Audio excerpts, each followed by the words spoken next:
Sean Brady looked pretty damn impressive this week, guys. No fraud was committed this past Saturday as he took home a unanimous decision over a former title challenger and longtime top 10 welterweight in Gilbert Burns. Fellas, react. Let's start off with SBC coordinator Danny Segura. What'd you think of that scrap? I don't know. I didn't know what to expect going into it. I felt like there could have been so many results, like Burns winning by KO, Burns winning by submission.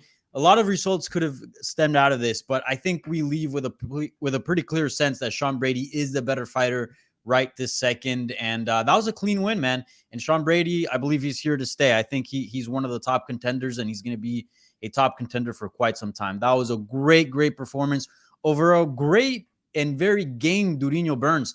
I thought maybe we were going to see a little bit of that age on him, but no, man, he looked pretty dangerous out there, and he looked pretty solid. It's just Sean Brady is that good. So great performance, great win, and we got a title contender, a new title contender at 170 pounds. And Nolan, let's get your reaction. And would you agree with Danny as you were watching it? Were you thinking that guy's got something for the champ? Yeah, it was a great fight. It was one of those, I think with the Apex cards, like the main events obviously aren't all created equal, but this is a really important fight at welterweight. I think Sean Brady proved a lot to a lot of people going out there and beating a guy like Gilbert the way that he did. But I think what I really liked was it really reminded me how far he's come. Like he's pretty much had the same result every time he's gone out there, right? But within those results, I think we've seen real improvement.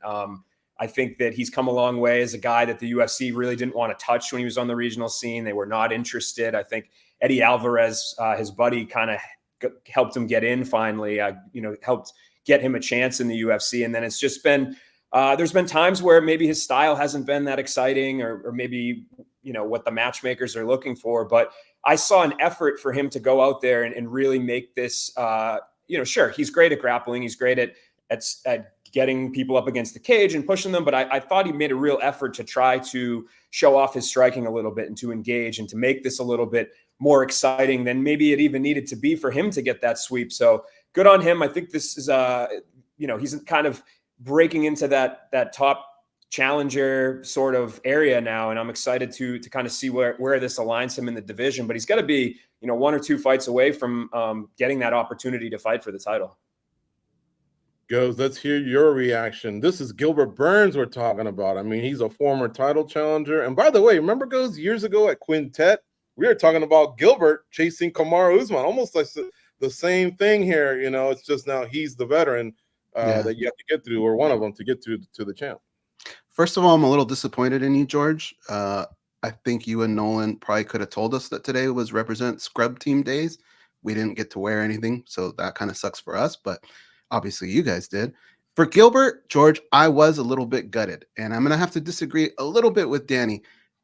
I thought Gilbert did everything perfect as far as preparation for this. I really think he gave it his all. He gave everything he had, but I do feel like age maybe played a little bit in it. That and Sean is just really that good. He had an answer for every good thing that Gilbert did. Every time Gilbert gained a little bit of momentum, he had some kind of response for it. And I think that's something that's really unique to some fighters.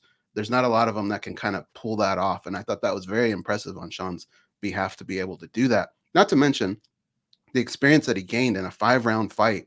I think that's just so important for you as you're maturing as a fighter. Gilbert Burns, man, I feel bad. I don't know what to do here. I just felt like he had a decent performance. I thought there were times where he looked really good, but I do feel like the age maybe caught up to him just a little bit. And it sucks because I feel like I wouldn't say anybody else on the planet in that cage Gilbert would have beat, but I think he would have beat a lot of people that night with that performance. He just ran into a juggernaut. I think Sean Brady is going to be pretty good, guys. Goes, I have a question for you. Are you surprised that they didn't give him a mid-rankings championship? Since they're giving out mid-season championships in the NBA, and I guess you get all the bragging rights at that point. The first one. There's nothing. Look, he's a Celtics fan. We're Lakers fans. Right now, we got to eat that humble pie. There's nothing we can do. You got us. All right, guys, listen. You all are in agreement that Sean Brady could fight for a title soon, but we know he's not because there's so many options in this stacked welterweight division. Nolan, who would you match him up against? I like the Gary fight, to be honest with you. I think there's a lot of different directions you could go, right? like when you're trying to have the division build momentum, sometimes it doesn't necessarily make sense to book two surging guys against each other. But I think that the fact that Brady utilized his mic time to say, you know, I want a top guy, but I also want Ian Gary. I want, you know, if they're not going to give me a top 5, I'll take him. So planting the seeds, I mean, that's how a call out's done. It's calculated. It's a fight that's within the realm of possibility. So I very much like that. And I think you still have, you know, Jack Della Maddalena there. I think Shavkat should get the next shot at Bilal. So it's not like, you know, you're killing off all of the potential rising contenders. Like, sure, you're maybe stalling one out. Somebody's got to lose. But I like the fight in terms of where they're at in the division. I mean, I think the rankings will kind of make sense. And stylistically, I think it's interesting as well. So I'm here for it. They have the same manager, which, you know, a lot of times that's a difficult booking for the UFC to make. But if one of the fighters openly is calling for it and telling his manager to book it, I'm sure that the other side will, you know, not want to back down either. And I'm a big fan of this fight. Mm-hmm. Danny, does he need to go through another veteran maybe? And in this case, I would offer up Colby Covington, because he does stir the pot. He is someone that has fought for the title, so it's almost like you'd have to go through a guy like that. But he kind of just did that with Burns. However, he can also lift your profile if you get past him, because he makes it, you know, he makes it nasty out there leading up to. Yeah, more importantly, I think I would like to see Colby Covington pay his dues to the sport and get a young guy. I don't want to see him fight against Steven Wonderboy Thompson or anyone like that. Look, he wants to fight for the belt. You got to fight the people that are relevant right now in the belt conversation, and that is either a Shavkat, either a Jack Della, either a Sean Brady, either a Ian Gary. So if that has to be Sean Brady, then I'm down for that. I think that's a fun fight, and I think again, Colby Covington kind of owes it to the sport to kind of, you know, give an opportunity to one of the young guys, as we've seen Michael Chandler do, and, you know, so many other fighters, right? Like Justin Gaethje and others at 155, and at 170, we just saw Gilbert Burns do it with Sean Brady. So yeah, I don't think that's a bad idea, but I don't hate the Ian Gary fight as well. I think that's a good matchup. I think in terms of call outs, I think Sean Brady nailed it. It's either of those guys. So I'm all in for either of those fights. Just a side comment, I was thinking as you guys are talking, boy, the welterweight title, it's always the long road. If you guys remember, John Fitch had a long road. Kamaru Usman had a long road. Leon Edwards had a long road. Bilal had a long road. Even Sean Brady, I think he's 6-1 or something like that as a welterweight, maybe 7-1. He's still like a few fights away, man. It is a brutal division. You had kind of said earlier that Burns looked good. Let's talk about him. You were impressed with him. He just kind of came up against the juggernaut, but what do you do with him next? Gloves did come off, but he didn't lay him down. But still, you're saying maybe he could have taken out another guy. It just wasn't his night. He wasn't the man that night. He just has to rebuild at this point. I mean, look, he's shown that he can still kind of hang with these guys, but what he wants is to possibly fight for a title someday again, and it's something that he had said leading up to that fight. I think that's just kind of a tall order, you know. It's so weird because at the top with Bilal Muhammad, I think for as impressive as he's been, we just don't, it feels like anybody in that division could pose a threat, right? So could he be one of those guys? Yeah, but to get there, he's got to put together some sort of streak, and that's so difficult to do for anyone, let alone somebody at his age and somebody that's kind of been there before. I think it's sort of a tall order. Mm-hmm. On the same card, we had a pretty nice co-main event. Natalia Silva defeated Jessica Andrade. How good is Natalia Silva, Nolan? How far can she go? She's damn good. I mean, to go in there and go 3 rounds with Andrade, she was just a difficult test as we've seen over the years. I mean, really, she served as a gatekeeper, and that seems like kind of negative, but I mean, in terms of like the elite, like if you beat her, you're probably going to go fight for a title. You know, if it's not immediately, it's going to be someday. So I thought she looked great. I thought it was a difficult challenge. It was one that I think for an up and comer, for somebody that really hadn't faced somebody like Jessica Andrade before, I think she passed the test with flying colors. She battled through some adversity. She was hit. She had to, you know, switch up her game plan at times. I thought she looked great. Really couldn't ask for much more than her. And I think she's the real deal. I think this division has a really talented fighter in her. And I'm excited to see kind of which direction they go with her next. Mm-hmm. Danny, what would you do with Jessica Andrade? Has she now become a gatekeeper? The same way we're talking about Burns and Covington. Is that kind of what Andrade is to the flyweight division? Yeah, I think it's time for me to admit that for those that have been tuning in to, these programs, and as well as my Spanish work on Hablemos MMA, I've always been super high on Jessica Andrade. I've always said that she's going to be a future champion again, obviously being a former champion. And I just think she's got so many raw things that are like just waiting to be polished a little bit in order to turn her into that future champion. But after seeing that performance, I think I am ready to say what Nolan just said, that she's officially a gatekeeper, but an elite gatekeeper. She's not a bottom, top 15 fighter. She's definitely top 10, but she's definitely checking those fighters that are looking to break into the top 5. If you're not top 5 worthy, you're not going to get past Andrade.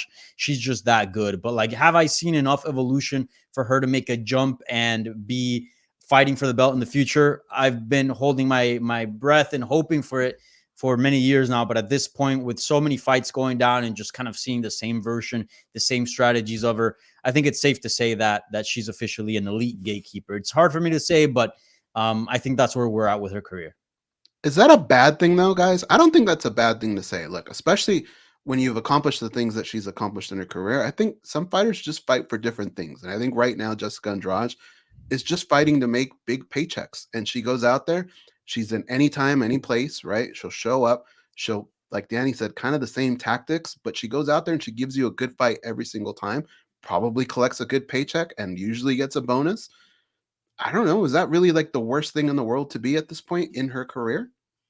Not at all. I think it's for the division. It's great, and I feel like to be like sort of like a healthy ecosystem within MMA. You need your prospects, you need your title contenders, you need your gatekeepers, you need your veterans, et cetera, et cetera. And she fills an important role in the division. I mean, we're talking so highly about Natalia because she fought Jessica Andrade. It wasn't just the performance. We know the threat that Jessica Andrade poses, and Andrade cracked her. We know how hard she hits, like several times with some hooks, and yet she managed to stay composed. A lot of fighters would fold to that and kind of just shell up, and then it's all downhill from there. So I don't think it's a bad thing. I think it's great for the promotion, but I do think that Andrade, and I don't want to take shots at her team, but I still feel like if under the right coach, under the right circumstance, we could see more. But again, if she just wants to rack up fights and then just collect as many paychecks as possible, that's cool with me. I mean, that was a banger of a fight. I'm down to watch those, but I just feel like, I don't know, there maybe could be something more if she were to have a different approach to her career. She's got a lot of mileage, that's for sure. She's fought a lot in the last few years, and I think she should just finish out as a strawweight. She had a couple wins as a strawweight prior to this loss, but I think she moved to Vegas, right?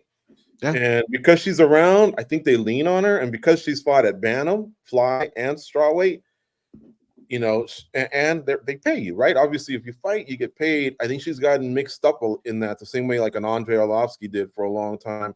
So they're at the point where I'm not sure they're going to get much better.